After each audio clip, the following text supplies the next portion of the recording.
76ers are home tonight against the LA Lakers, and Allen Iverson is in the house. Hall of Fame class 2016, as you see right there. Those autographs are worth even more than they used to be for Iverson. He was asked before the game if, now that he's a member of the Hall of Fame, if he ever takes off that Hall of Fame ring. When I get in the shower, that's about it. You know, it's a part of my outfit now. You know what I mean? Every day I leave the house. A lot of times in the beginning, I used to leave it at home, and then me and my man Darby used to have to turn around and go back home to get it because I wasn't used to, you know, wearing it all the time. So, you know, but it's definitely out of all the jewelry that I've had in my life, it's my favorite. I thought it was normal. Honestly, I thought it was normal because when it happened, like I got caught up in it as well. And afterwards, you know, a guy that's been doing the Hall of Fame for 20 plus years told me that he'd never seen nothing like it and never heard anything like it. And I was like, so it don't always be like that? And I said, you know, even with Mike? And he was like, no. And I was like, wow. You know what I mean? And then when you look up there and you see red, white, and blue, you know where it come from. You know what I mean? These people right here feel the same way about me that I feel about them. So they made the travel. They were there supporting me, and it was just a great moment for them, my family, my friends, all of the teammates that I played with, and myself, all the supporters. The reason that I didn't is because I didn't want to relive the emotional part of it. You know what I mean? So I didn't watch it, but the response from everybody else was, you know, was huge, and I honestly didn't feel, I didn't feel the way that everybody else felt in the aftermath of it, because I was just talking about people and from my heart and the way that I felt about them. The only thing that I kind of was upset about, and the people that, if they really love me, they would understand that, and I know they do, just some of the people that I couldn't and didn't mention. You know what I mean?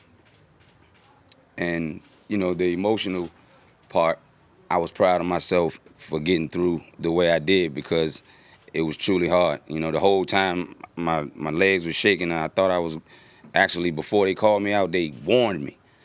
And they said, you know, you going on next after the commercial. And I remember having a moment, I said, God, please don't let me pass out.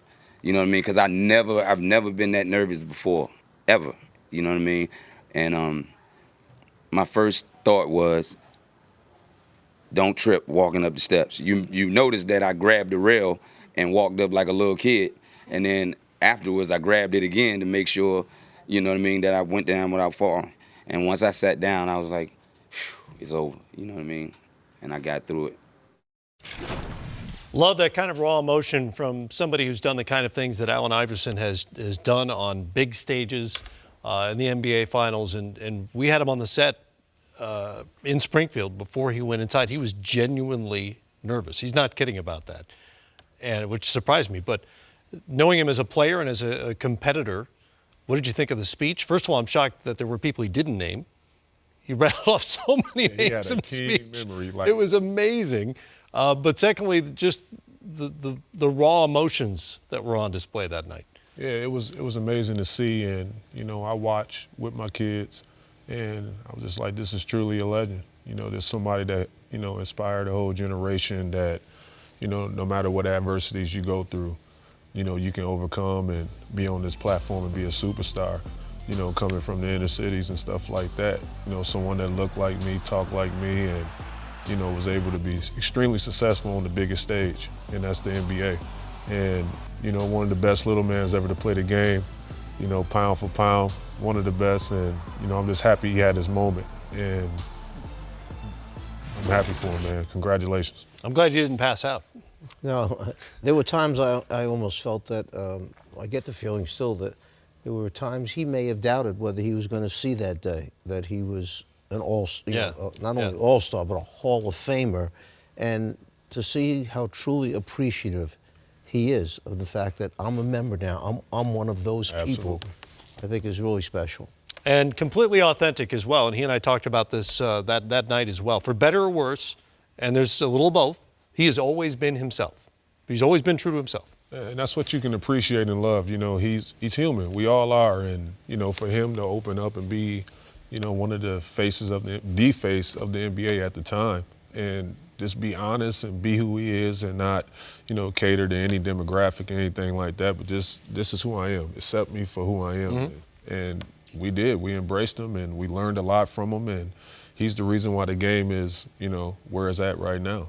For some of the young guys, you know, young people out there that make a mistake, and all of us have made a mistake at some point in our life. And Alan is such a great example of having made a mistake in high school that could have cost him his career, when you think about it. And then John Thompson gave him a chance when he was turned down by everybody else after the incident that happened in high school. And Coach Thompson said, we'll give you a shot here at Georgetown. And he goes to Georgetown, has the career he has there, and then goes on, and as we're talking about now, he's a Hall of Famer. You can turn things around. You can straighten things out after you make a mistake in life, and I think it's such a great lesson. And for those who don't remember the story, he was in the wrong place at the wrong time, a fight in a bowling alley.